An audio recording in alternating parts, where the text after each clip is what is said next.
ஆண்டவன் அறிய நெஞ்சில் ஒரு துளி வஞ்சம் இல்லை, அவனன்று எனக்கு வேறு ஆறுதல் இல்லை.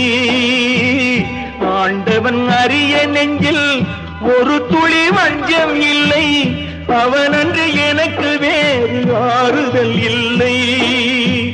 மனிதனம்மா மயங்குகிறேன், தவறுக்கு துணிந்த மனிதன் அழுவதில்லையே, தவறியும் வானம் மண்ணில் விழுவதில்லையே. நல்லவர்க்கெல்லாம் சாட்சிகள் ரெண்டு, ஒன்று மனசாட்சி, ஒன்று தெய்வத்தின் சாட்சியம்மா. நம்பிக்கை வைத்து கல்லையும் பார்த்தால் தெய்வத்தின் காட்சியம்மா, அதுதான் உள்ளத்தின் காட்சியம்மா, அதுதான் உண்மைக்கு சாட்சியம்மா.